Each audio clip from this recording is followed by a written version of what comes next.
If you're burned out, try to take action. And I know it may not be easy to start that on day one as soon as you feel it, but I'm here to tell you that action is the best thing for you.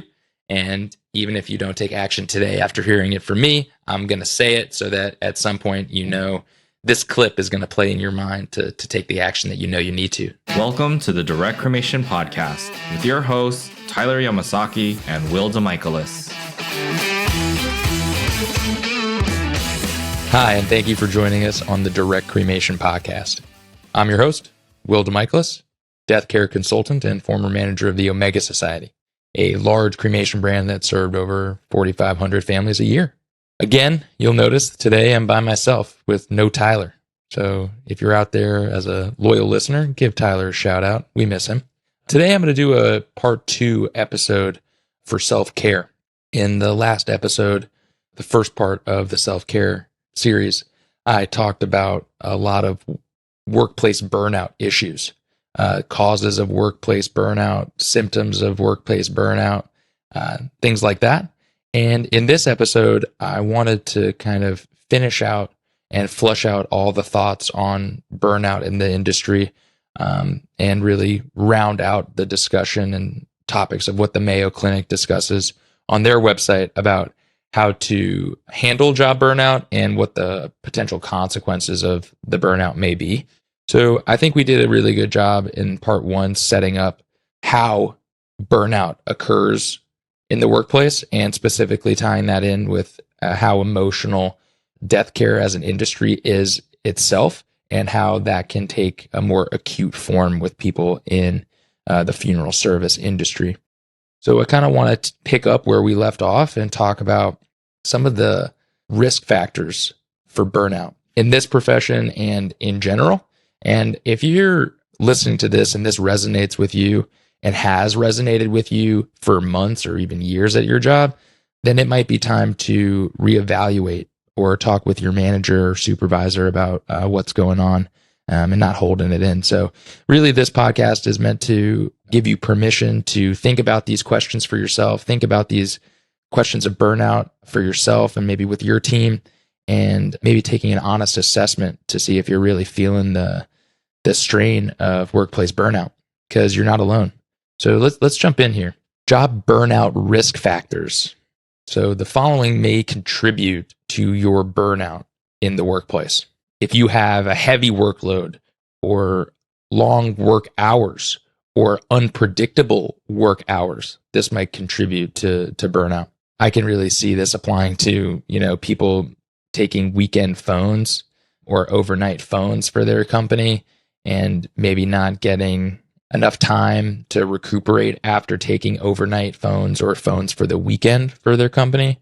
And if you're working 9 to 5 Monday through Friday, and then you're getting the phones forwarded to you for Saturday and Sunday, maybe to even Monday morning, and then you got to get up and go to work on that Monday, that's going to burn you out really, really quickly, and understandably so. So if you're in that boat, and I know people who've been in that boat, and it's tough. So something to think about if you're doing that. And if you've been doing that for a long time, it's understandable if you're kind of not able to recuperate as quickly or haven't gotten a chance to recuperate. If you have or struggle with a work-life balance, if you're constantly taking your work home with you when it's not your responsibility, or if you're taking the work home with you at every hour of every day of every night and not getting the help you need so that you can take a little time off for yourself and recuperate, even if it's just a little bit. If that's you, then, my heart and soul goes out to you. If you're doing this good work for families who are grieving and it's having a deleterious effect on your life, I feel for you, and I want to support you. So I hope this helps you a bit, or at least lets you know you're not alone. Another burnout risk factor that Mayo Clinic addresses and that I want to dive into is a huge risk factor for burnout is if you work in a helping profession, such as healthcare. So we're not in healthcare.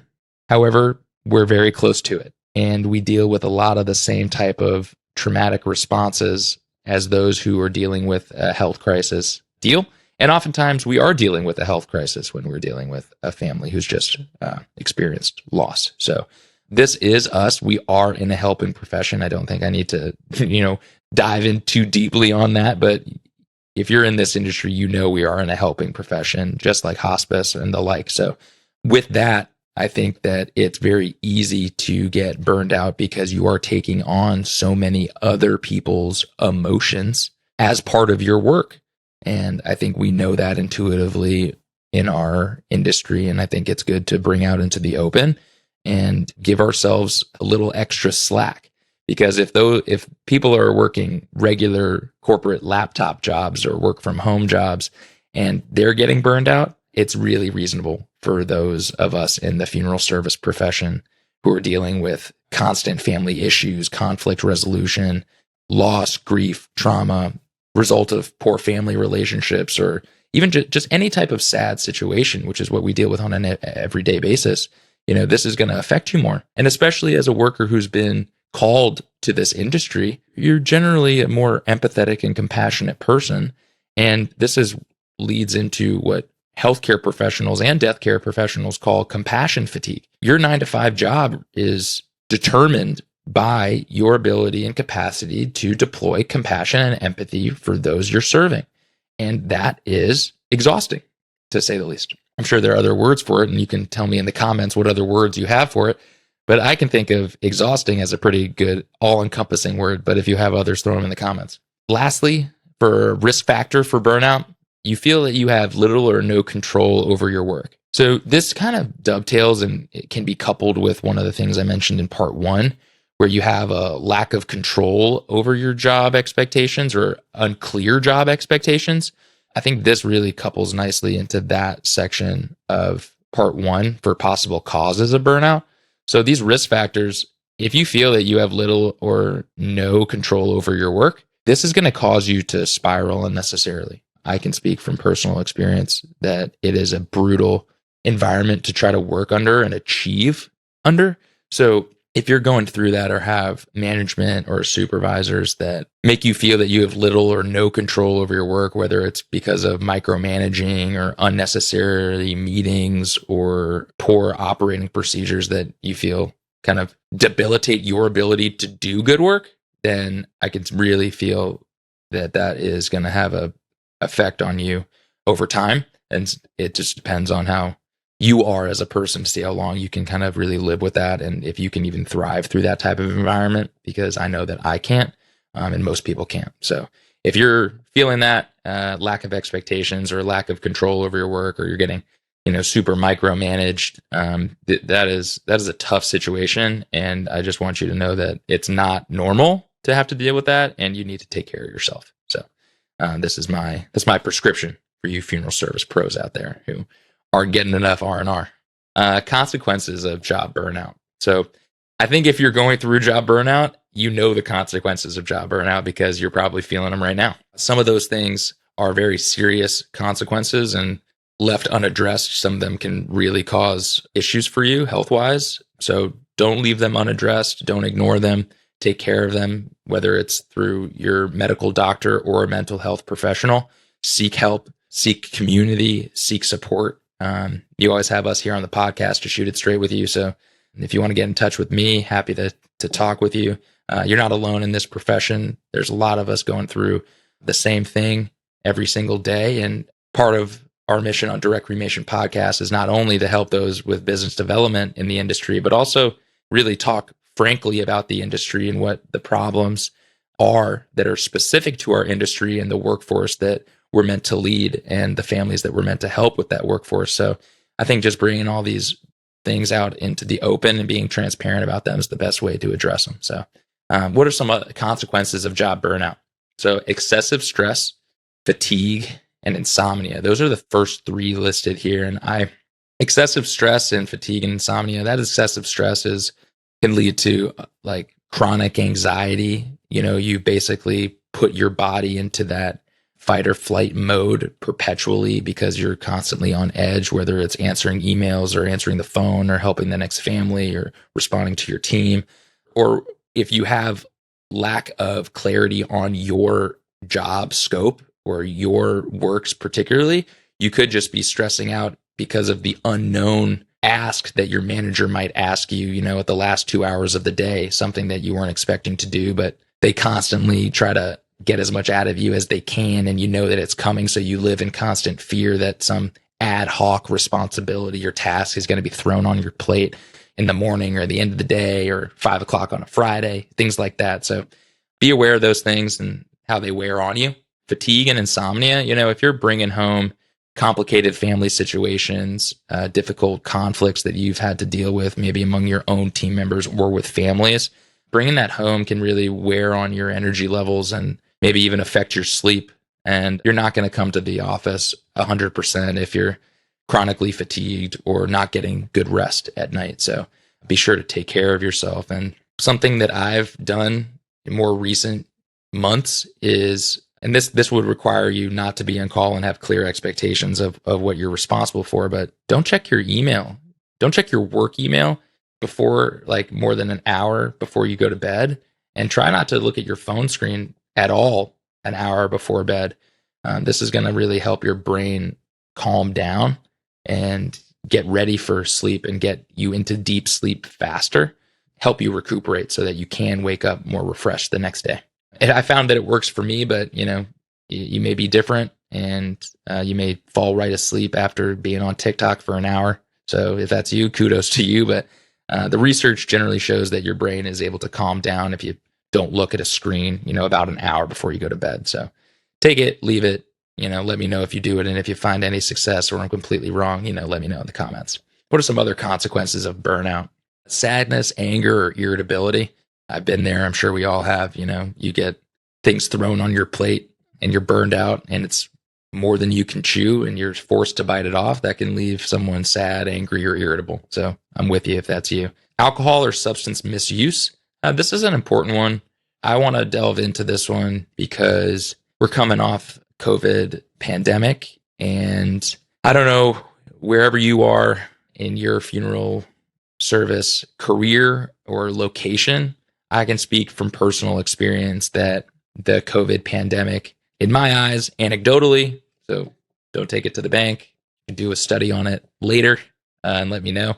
But I found in my experience that a lot of people were dying deaths of despair during the pandemic, which I would qualify as unnecessary deaths and deaths that were self-inflicted, whether that be accidental overdose or accidental suicide or purposeful suicide, things like that. Or I found that those increased over the pandemic years. And for me, I kind of reasoned it through by saying that, we're going through a bit of a mental health crisis as a country and a pretty traumatic time as a country. So it's reasonable to expect some portion of the population to unfortunately meet their demise because of extenuating traumatic circumstances and stressful circumstances on the macro level. And some people may manifest their fear or anxiety into substance or alcohol misuse. So that really saddened me throughout the pandemic. And I think it's really good to bring up in our industry to understand that you're a human being as well who has to cope and help others manage their stress during traumatic times and through times of grief. And I know that that can be hard on somebody. I know from what I've experienced in the industry, there's a pretty good drinking culture in funeral service. You go to the conventions. I haven't really been to many, but what I hear from other people who go to a bunch of them is that a lot of it is drinking and carrying on and having fun after. So if you can do that in good fun and keep it in moderation, all power to you. But if you find yourself, needing to pick up scotch or, do drugs after your workday because you can't handle the emotional exhaustion that comes with it, that's something to really think of and see if you're really made for this industry. So just something to think about. Take it or leave it. Call me an idiot. It's all good. Let's see what else we got. Job burnout can really cause disease in your body. The word disease is dis-ease. So if your body is in constant fight or flight, it can just put pressure on your organs and your entire body infrastructure and may cause things not to work as well as they should. So beware of, diabetes or high blood pressure or vulnerability to other stress-induced illnesses. Really got to worry about your heart. So, just keep that in mind when getting stressed or anxious about your burnout or the job itself. I think it's good to understand that as someone who works with death and dying every day, I don't think it's something that any of us in the industry or otherwise really wants to meet our maker any sooner than we have to. So kind of take your own advice and try to mitigate and lower the stress overall for yourself. And I think that can help with your longevity in this career or in life in general and any other career you may choose to go into. So I think that's really good to understand those consequences of job burnout. And with the framing in episode 1 of causes and then kind of setting it up here with other consequences, it leads us to some potential solutions for handling job burnout. So I want to spend the last half of this episode going over some of those ways to handle your job burnout so that you can feel like you actually have a toolkit to not suffer from this onslaught of anxiety that you may be going through. So I want to try to give you some tools to help with it as well. So if you're burned out, try to take action. And I know it may not be easy to start that on day one as soon as you feel it, but I'm here to tell you that action is the best thing for you. And even if you don't take action today after hearing it from me, I'm going to say it so that at some point, you know, this clip is going to play in your mind to take the action that you know you need to. So to take action, you might want to just evaluate your options first. Maybe you talk to your spouse or someone that knows you really well about the situation and see if they have a good solution for you, or maybe they can help you frame the conversation to your manager or supervisor, and which may give you more confidence to actually bring this issue up with your manager or supervisor.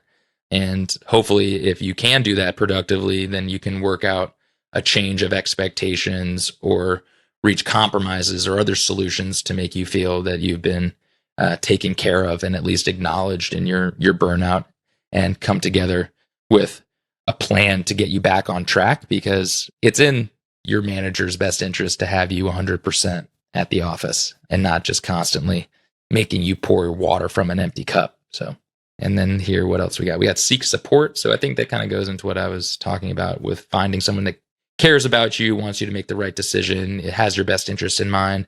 And that may be friends, loved ones, other support systems that you have, coworkers that you feel comfortable talking to about this.